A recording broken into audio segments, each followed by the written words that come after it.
Good morning, everyone. It's good to be here with you today. My name is Steve. I'm one of the pastors here.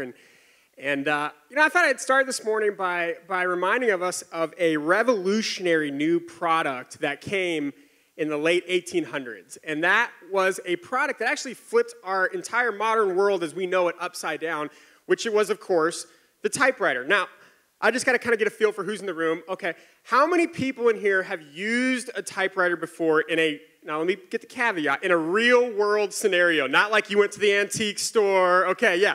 So we got a few of us. I remember as a kid, using a typewriter because my mom had one, and I remember growing up playing on it. I remember how loud it was when you would type because it was all mechanical. I remember we had to load each page in and put the little thing back. I remember if you typed too fast, it would get jammed up. I mean, it's funny thinking about the typewriter now because it seems kind of archaic and antiquated, but you have to remember, in its day, in the late 1800s, when this thing became mainstream, I mean, it was nothing short of groundbreaking. Because prior to that, you have to remember, everything was tediously written by hand.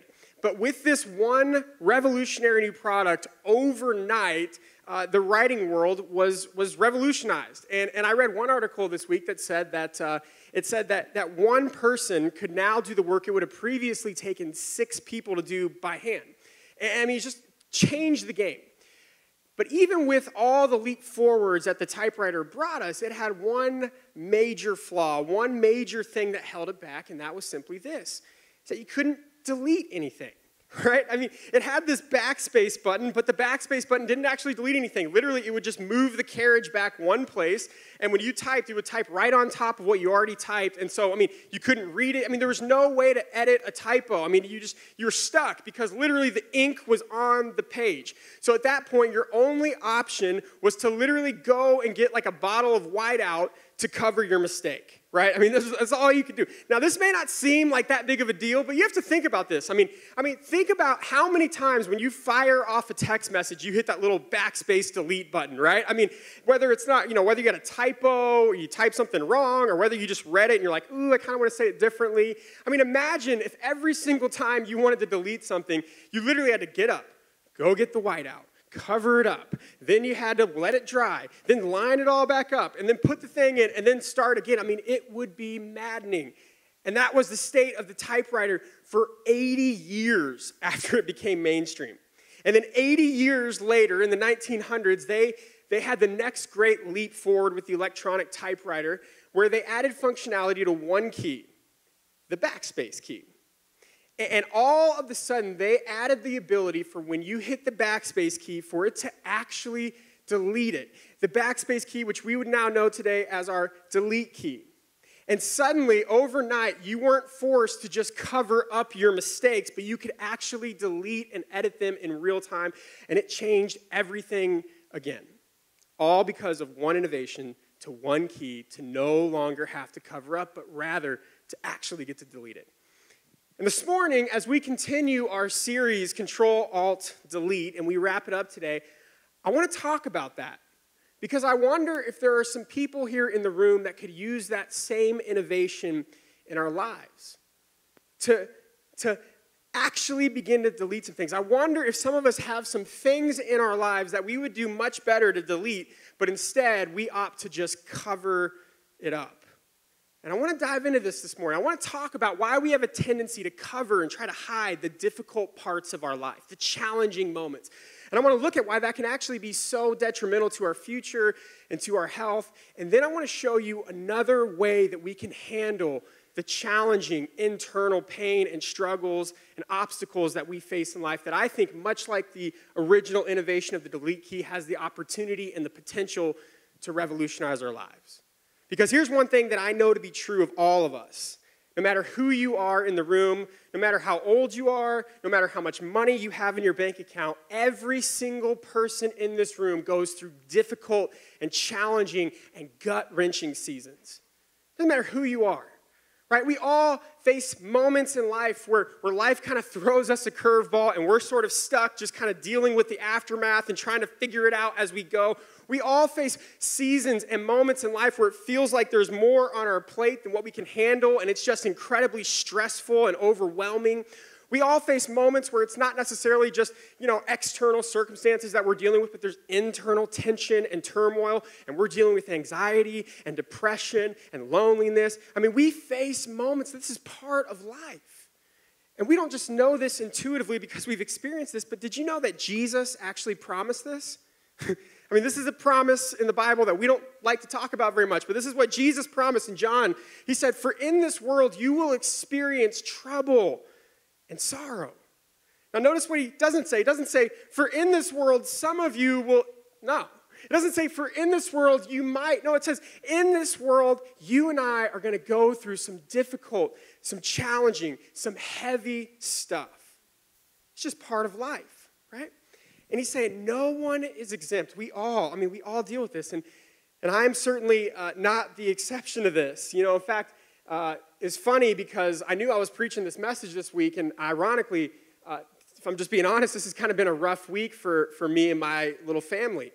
It started out with us kind of having a financial setback, you could say, where we had this unexpected expense come up and we weren't planning on it. And I don't know about you, but anytime finances start to kind of get out of whack, like the stress levels start to rise.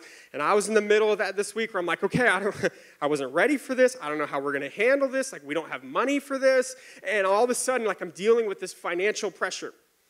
Then, on top of that, my wife and I, Natalie, we're kind of facing some parenting challenges right now. We're trying to figure some things out in our parenting. And those of you with kids, I mean, you know how stressful and how, overwhelming that can be when you're worried about your kids and you're trying to help. And there's just, we're trying to navigate this. And meanwhile, we have kind of some insecurities that are kind of rising up because we're like, gosh, are we just like the world's like worst parents?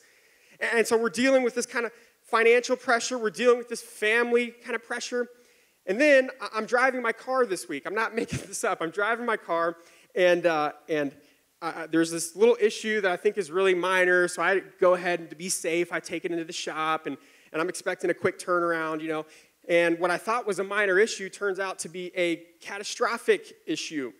And they look at me and they inform me that, hey, man, this is a major, major deal, and it's not even worth it to fix it because your car is not worth how much it would take to fix this. So he looks at me and he says, "You just need to get a new car." And I look at him, and I flipped him off. No, I'm just kidding. I'm like, oh, I'll just go get a new car. Like, yeah, that's great. I have new car money in my pocket, great. So all of a sudden now, I'm trying to figure out this car situation because that means we're down to one car, which, adds all this complexity. Like, I got to give rides and pick people up and change schedule and all this stuff, right? Well, then, again, not making this up, 2 days later, I'm driving we got everybody in the car in our whole family because now we're down to one car. And my wife is driving. We're driving home from work. It's rush hour. And she's at the stoplight. And she looks at me and she says, "Babe, the car just died." And I look over and I say, "Well, start it back up." Like I don't know. Like what? And she tries to start it and it gets power, but it's not starting. And I'm like, okay, what do I do? It's rush hour traffic. We're right in the middle of the road. Like, there's literally nowhere to, push our car out of the middle of the road. We're, right there, And so I'm like, okay, so I do what you do in the situation. I get out of the car. I tell her to pop the hood, and I'm going to look at the engine, knowing full well that I have no idea what I'm looking at. Unless this engine is on fire, right? I'm not going to know what to do, So I did it. I opened the engine. I said, "Yep, looks like there's an engine there." And then I have no idea, So I get back in the car. We're backing up traffic now for miles because cars are having to go around us. And there's cars driving past that are flipping us off and honking at us. And I'm like, bro, I don't want to be here either, okay? We're on the same page, And so literally, I'm on the phone with the police. I'm on the phone with the tow truck company. And I'm trying to figure this out. Meanwhile, my daughter is in the backseat crying. My son is oblivious to what's going on because he's watching his little cartoon, which I wish my daughter could watch the cartoon, And it was this stressful, kind of crazy moment. And I remember literally, we get the family to safety. I'm in the car. I'm in the tow truck. We're driving our now second and only car to the shop, which now also no longer works. And it was just one of those weeks. In fact, Today was not great either, to throw it in, because literally I just got done preaching this past service. My wife and my kids were here, and they look at me, and I give them a hug because they're going to go home and take naps, and I'm up in the office, and I'm getting ready to walk down, and I find out that literally, as we speak, my wife and kids are trapped in our elevator outside. I don't even know how this happens, and I'm like, cool. So I got to go walk on stage while my kid and my wife, their lives are in danger and are apparently broken, God-forsaken elevator here at Icon. So I'm like, okay, cool. I'll go ahead and do that. And so here I am, and I told Kelly, oh, they're out now. So our week is better. We all found out together that my wife, my family is safe. But can I tell you, this has been the week from hell, okay? It's just been one of those weeks. And I don't know if you've ever had a season like this, a moment like this, but this is kind of what it felt like this week. Is it felt like I just have this weight on my shoulders. Now, I just have to pause this message for a second because this bag was not this heavy last service. So somebody is messing with me, and they put a lot of weight in this bag. But here I am, the week from hell. Whoever did this, I promise, we're no longer friends. But here we go. This is quite literally what this week felt like. All this weight on my shoulders, and I promise you it feels like I can't stand right now. And it's hard. And I don't know if you've ever had a season like this where you're traveling through life and it feels like you just have the weight of the world on your shoulders. It feels like as you go from one thing to the next, it's heavy, it's hard, it's challenging. Maybe for you, it's you're getting more bills in than money you have in your bank account, and it's stressful, and you're carrying that stress with you.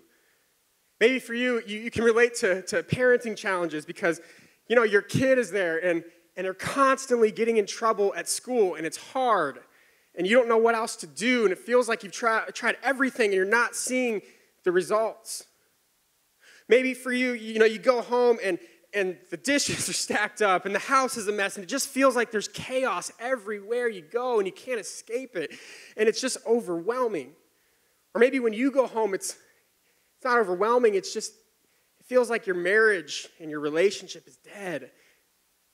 And you look at your spouse, and they feel more like roommates than they do spouse, and it's challenging, because you're sitting there, and it's like, gosh, I don't even know what to do anymore because I find myself starting to care less and less because I'm just resigning to myself that this is the new normal, and you're carrying that weight and that burden with you. Or maybe you're here today, and you know what? You're not married, but you wish you were, and you find yourself in this season of life where you just feel lonely, and you want to be in a relationship, but for whatever reason, it hasn't worked out, and it hasn't panned out yet, and you find yourself sitting there, and you're just like, I don't know what to do. Like, what's wrong with me? And you're facing these insecurities and these sort of internal struggles. Or maybe the burden you're carrying is you got a bad diagnosis or prognosis with your health, and it just feels overwhelming because you start playing out all these what-if scenarios, and you don't know what you're going to do. Or maybe your situation is work, and you work at this dead-end job, it feels like, and there's no upward mobility, and it feels like you're stuck because you have to go to work because you need the money, but you hate your job, and it's depressing because there's no light at the end of the tunnel. Or whatever it is, maybe you just find yourself in this season where you're not where you want to be. You thought you'd be further than you are by now. You thought you'd have the house. You thought you'd have the kids by now. You thought you'd have the retirement by now.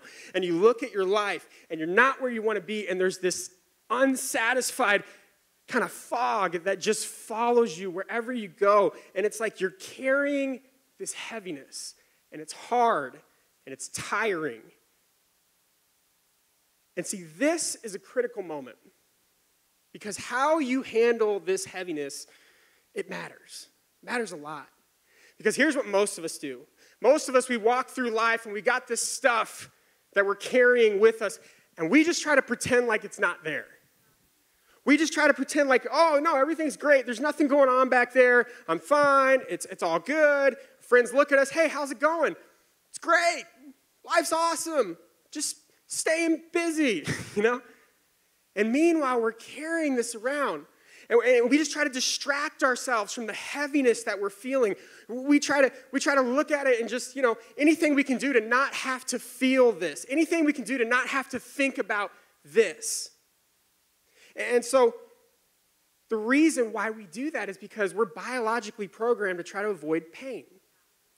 And so when we find ourselves facing psychological, emotional, physical pain, our natural response is to want to try to diminish that pain. And so what do? We self-medicate. We try to numb the pain. We try to numb whatever's going on back here so we don't have to think about it, so we don't have to feel it. And we all have our personal favorite ways to numb the pain. There's a million different ways you can do it. But for some of us, maybe for you, you have a stressful day at work. And so you come home and you pour yourself a glass of wine. And you have one glass, and then two, and then three, and then four, and then anything, whatever it takes so that you don't have to feel this. I hope there's something breakable in there, whoever's it is, because I'm like sweating up here because this thing is so freaking heavy. Maybe for you, the way that you numb your pain, like your personal favorite concoction is you come home and it's overeating, and you just want to feel something other than this. Maybe for you, it's overspending, right? You turn to compulsive spending, you jump online, you just start shopping, anything to distract you from the weight. For some of you, you try to avoid the stress and the pain of home by working late because you'd rather deal with that than you would dealing with the mess you got waiting at home. For some of you, it's not working. Maybe you come home and you just veg out. You just stare at a screen, watch Netflix until the night's over because you just don't want to think about this. You just start doing the endless scroll on social media. Or really, some of you, one of the biggest ways that a lot of us numb is just sleep. Not because we're physically tired, but because we're mentally and emotionally just drained. And we just want the day to be over and the day to end. And so we just sleep the days away. And we just try to do whatever we can to numb the pain, much like that typewriter that we talked about, to cover up versus actually leaning in and dealing with what's really going on. Dr. Brene Brown, she says this. She says, this is why this is so detrimental to our health, because here's the problem. We cannot selectively numb emotions. Because when we numb the painful emotions, we also numb the positive emotions. In other words, you can't say, hey, here's the grief, here's the shame, here's the frustration, here's the stress. I don't want to feel any of this. I don't want to deal with any of this. So I'm going to go and have a few glasses of wine so I can numb all this out. It doesn't work like that. You can't selectively numb. In other words, what inevitably happens is when you numb those negative emotions, however we all like to do in our own personal way, you inevitably numb the positive emotions. You numb joy. You numb happiness. You numb your sense of contentment. You numb your sense of fulfillment, right? And so what inevitably happens is in our attempt to try to diminish the pain, to try to cover up the pain, we inevitably make it worse because we find ourselves in this vicious cycle where we're feeling internal tension and turmoil, and so we try to numb that pain, but by numbing it, we also numb all the good stuff, which leaves us feeling more empty and more cynical, and we don't want to feel that either, so we go through this cycle where we start numbing again, and on it goes. Meanwhile, we're still carrying around this heavy load. But here's the thing. It doesn't have to be this way. There's another way that we can handle the heaviness. And it's one that Jesus himself actually modeled for us. And here's the thing. I think a lot of times we think about Jesus and we think about, we think of him as this sort of divine being who just kind of sailed through life and everything was great. But what we miss oftentimes is that Jesus was fully human. And he knew the depths of human sorrow. He knew the depths of human pain. He's experienced what we've experienced. And we don't have to look far to see this. We see this in the Gospels. We see this, that Jesus experienced sorrow. He experienced poverty, frustration, exhaustion. He experienced disappointment, rejection, ridicule. Jesus experienced temptation. He experienced loneliness, tragedy, pain. See, Jesus knew what it was like to go through difficult and challenging seasons. And in this odd way, there's something actually comforting about this. There's something reassuring in knowing that as you and I travel through life and we face the inevitable challenges that life throws at us, that we serve a God who doesn't just sympathize with us, but he actually empathizes with us. In other words, he doesn't look at us from a distance and say, man, gosh, that seems super hard. Good luck. He looks at us and he says, yeah, I get it. Me too. I've been there. I know how hard that is, and there's something comforting and powerful about that. About not only knowing that Jesus experienced all those things that we experience, but knowing that Jesus experienced them and also discovered a healthy way to handle it that actually leads to wholeness. And there's one instance in the scriptures that actually highlights this for us beautifully, and it's in the Garden of Gethsemane. For those of you who aren't familiar with the story, this is right before Jesus is about to be betrayed by his friend. He's going to be arrested and then ultimately crucified. He finds himself in the garden, and it's in this moment where he knows he's about to suffer. He knows he's about to experience pain that I think perhaps is the pinnacle of what we can experience as humans, because here's Jesus knowing that he's about to experience excruciating physical pain. He's literally staring death in the face. And not only that, but he's taking on the spiritual weight and burden of all of our sins, something that you and I will never fully understand. And in this moment, he's in anguish. In fact, the scriptures tell us when you read the account that he cried out to God and said, God, if there's any way we can get rid of this, if there's any way I don't have to go through this, I want to do that.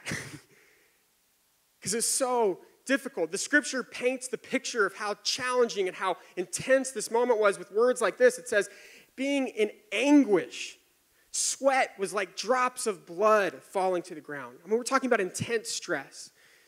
One passage says this, that Jesus said, my soul is crushed with grief to the point of death. And in this moment, when Jesus is facing fear and anxiety and tension and worry and pain, how does Jesus handle all that? What does he do with the heaviness? This is what it says in Luke chapter 22. It says, he took Peter and the two sons of Zebedee along with him. And he began to be sorrowful and troubled. Then he said to them, my soul is overwhelmed with sorrow to the point of death. Stay here and keep watch with me. And going a little further, he fell with his face to the ground and he prayed. Now notice what this passage does not say.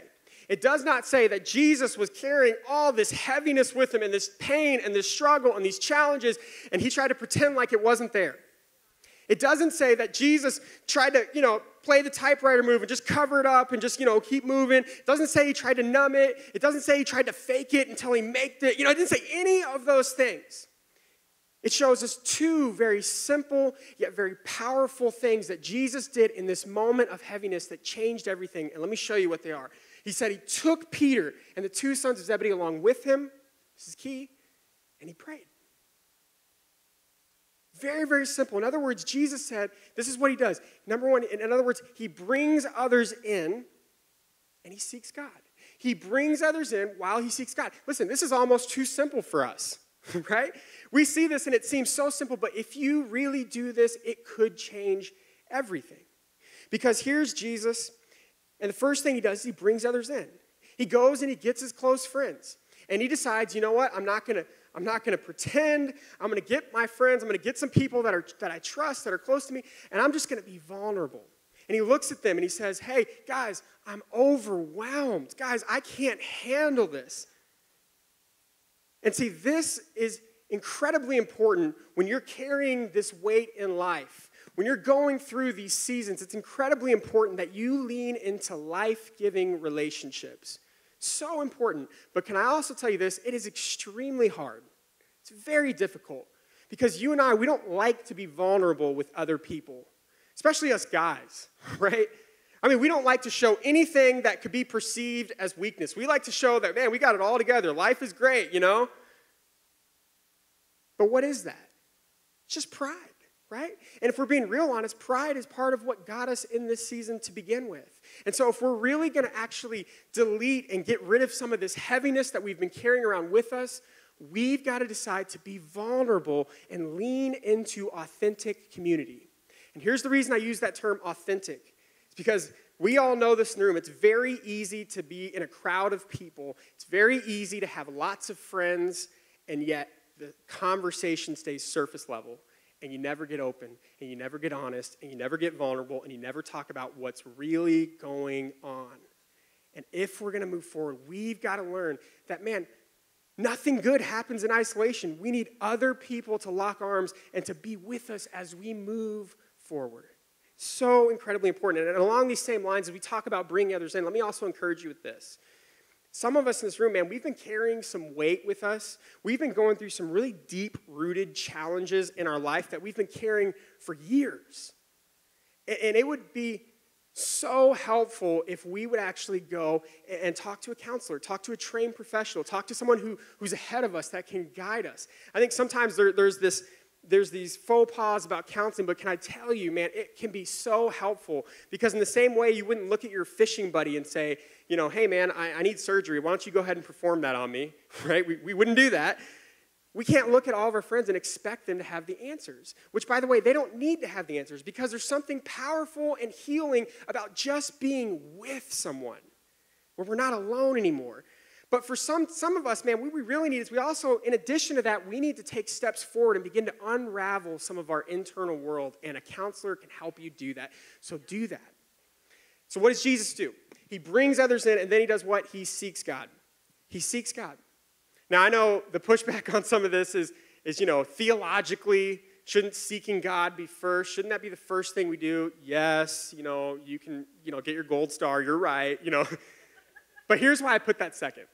2 reasons. One, because if you're in a state where, man, your emotions aren't working, you're kind of numb, you're in the middle of it, chances are you're probably not going to feel like God is there. You're just not. You're not going to feel like God's with you, but remember, just because God is silent does not mean he is absent.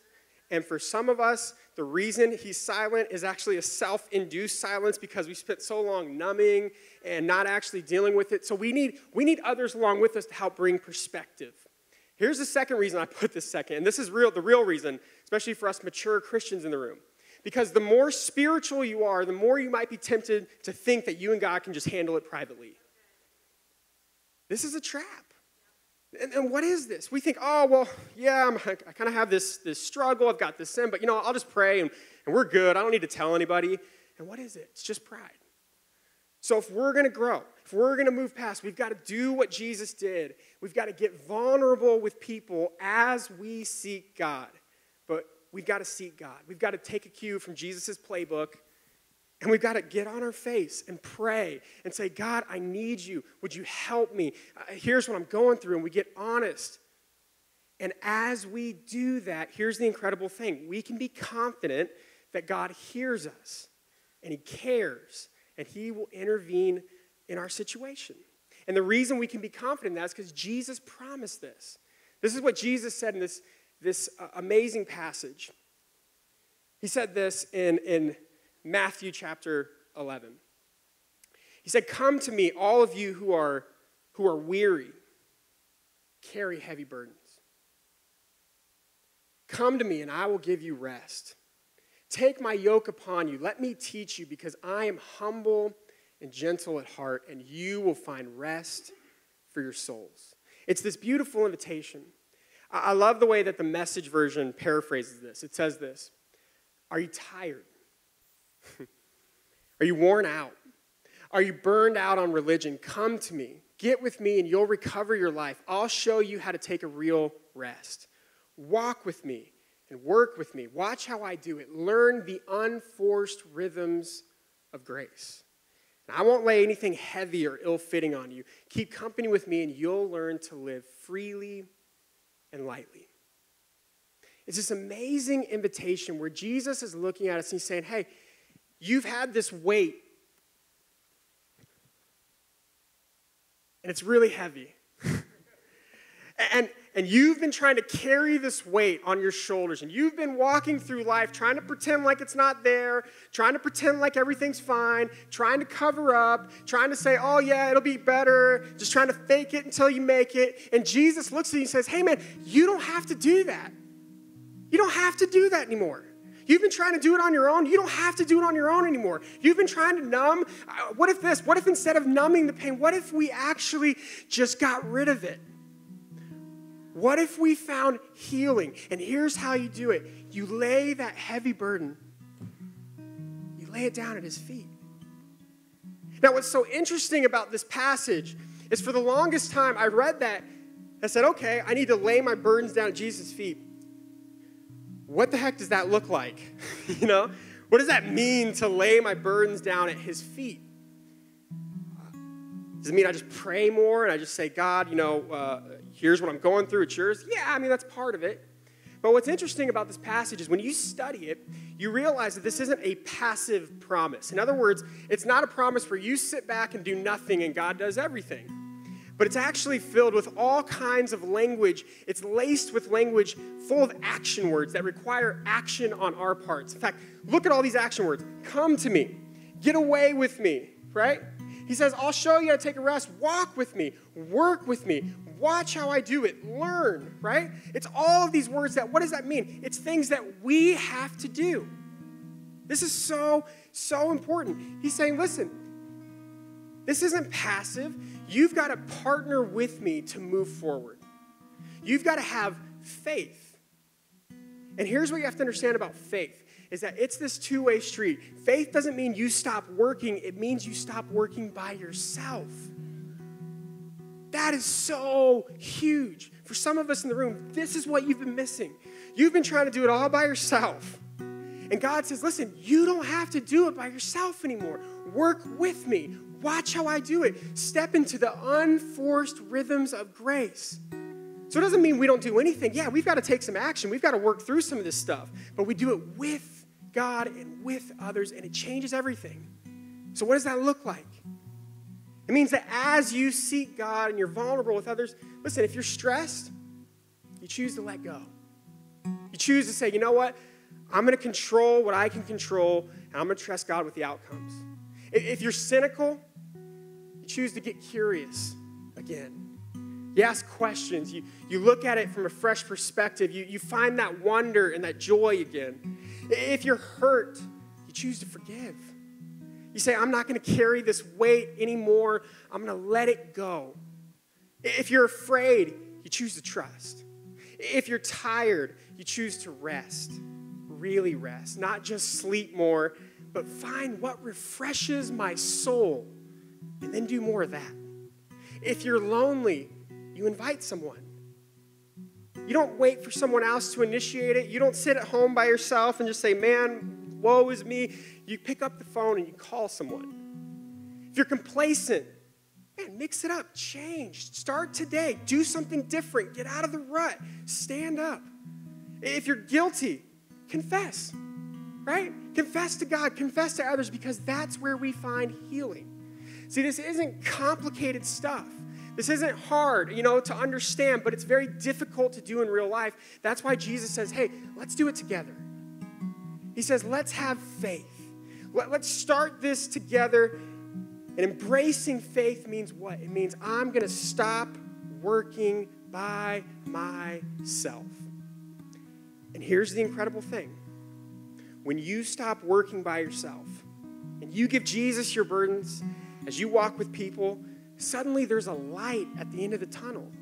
Suddenly there's hope infused in your situation because you can lay your heavy burden down.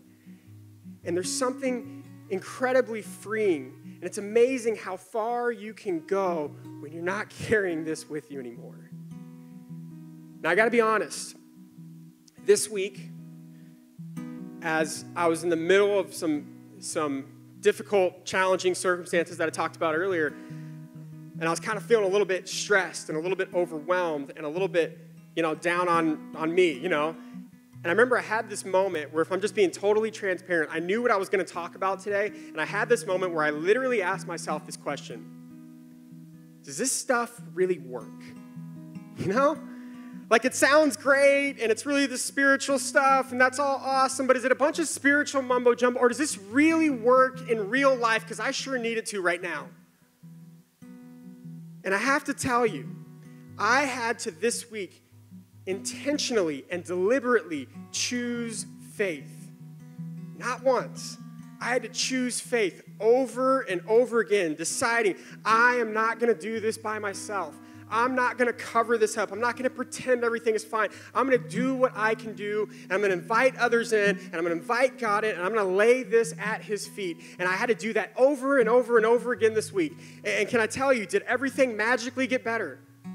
No.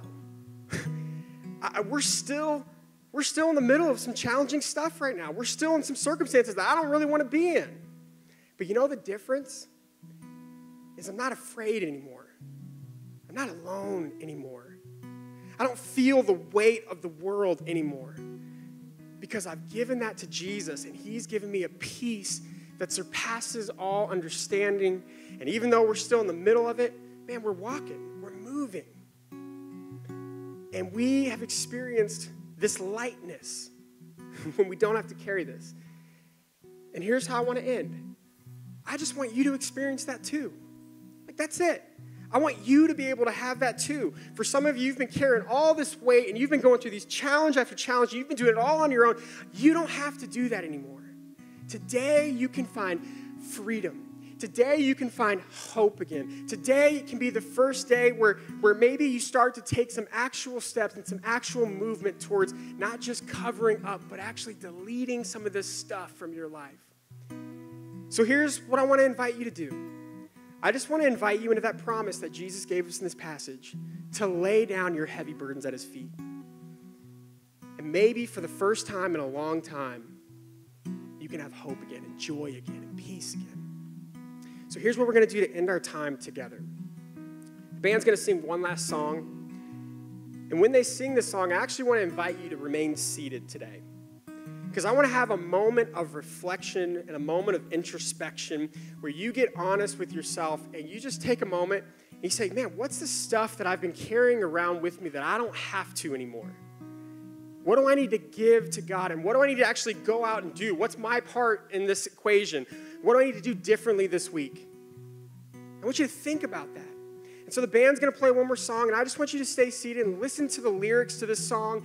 Read the scripture that's on the screen and be reminded that we serve a God who is not far away, but actually is waiting and saying, hey, just bring that to me. I got you. And may we not walk out of here with the heavy burden, but may we decide to leave the heaviness behind and to walk in God's joy. Let me pray for you, and then we're going to have this moment together. Father, I